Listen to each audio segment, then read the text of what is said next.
Eto, makinig kayo mga SSS pensioners. Pension increase noong 2025. Magkano nga ba ang halaga sa computation ngayong 2026? Yan ang katanungan mula sa ating masugid na taga-subaybay. Ating sasagutin mamaya-maya. Hello mga ka-vlogs! Welcome dito sa aking YouTube channel. Magandang araw po sa lahat ng mga manonood. Saan po kayong dako sa mundo? Kumusta mga ka-vlogs? So eto po, ating pong bigyang pansin at kasagutan ang isang katanungan na nagmula po sa isa sa ating taga-subaybay sa ating channel mula po kay Ma'am Rosie Gimuta, kung saan tinatanong niya po na ang kaniyang 5% pension increase last year, 2025 ng September, ay ang total ba doon, yun pa rin ang ita-times sa 5% ngayong 2026?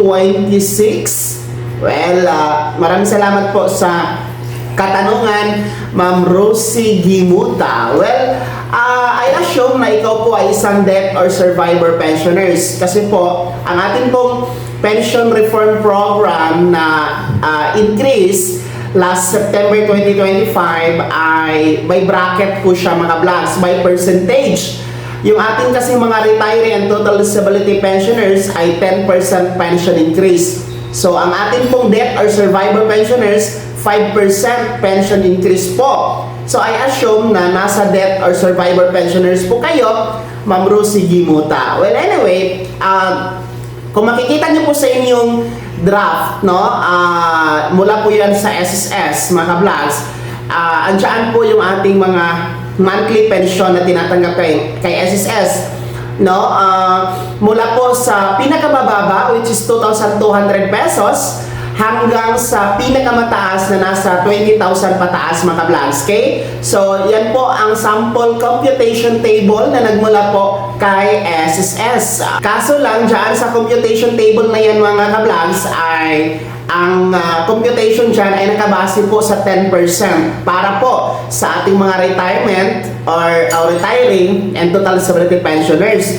So, ito kasi nagtanong sa atin ay nasa death or survivor pensioners. So, bibigyan ko po kayo, Ma'am Rosie, sa computation kung magkano ang aasahan nyo ngayong September 2026 na dagdag pension. Well, dito lang tayo sa pinakamababa, no, sa 2,200 pesos. Ay, assuming lang na yan po ang monthly pension ninyo. Kung 2,200 pesos po ang inyong monthly pension noong September 2025, kung i-times natin yan sa 5%, ay nagkaroon po kayo, Ma'am Rosie, ng 110 pesos na pension increase. Okay? So, ibig sabihin, noong September 2025, instead of 2,200 pesos, naging 2,310 pesos ang inyong pensyon na natanggap. At hanggang ngayon, yan din po ang tinatanggap ninyo monthly. Kasi nga po, may dagdag na 110 pesos. So ngayon, since magkakaroon muli tayo ng pension increase ngayong September 2026, yan pong 2,310 pesos na tinatanggap nyo simula noong September 2025, i-times ulit yan sa 5%.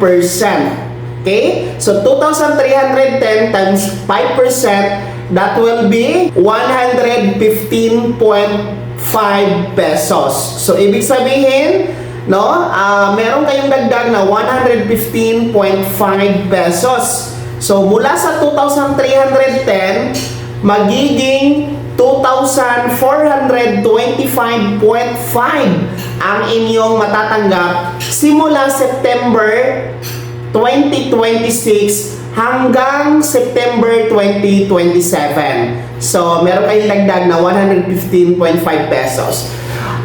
Pagdating naman po ng September 2026, yung 2,425.5 mga ka-vlogs ay i-multiply na naman po yan sa 5%, no, para po sa huling round ng pension increase. At yan po ay magkakaroon ng dagdag na 121.275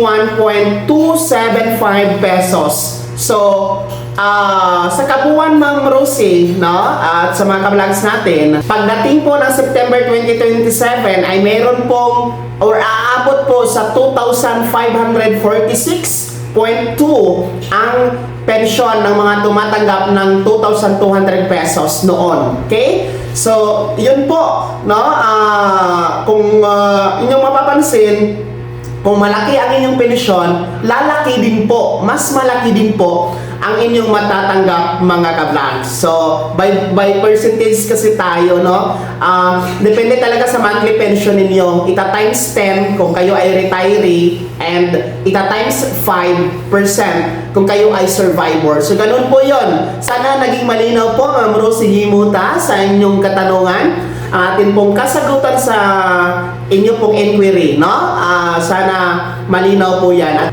At yan nga po ang inyong aasahan ngayong September 2026, no? Ang second round ng dagdag pensyon sa ilalim po ng Pension Reform Program ni SSS. Kaya naman, ano po yung komento at reaction sa balitang ito? Ibahagi niyo po, mga ka-vlogs, sa comment section na nasa baba, pakilakip ng buong pangalan at kung taga saan kayo. Kung bago ka pa lang sa aking channel o di kaya di ka pa nakasubscribe, i-click nyo muna ang subscribe button na nasa baba. Huwag kalimutan na pindutin ang notification bell, ilagay sa all para una ka sa mga balitang i-upload ko. Maraming salamat po. God bless. Mag-ingat, mga ka-vlogs.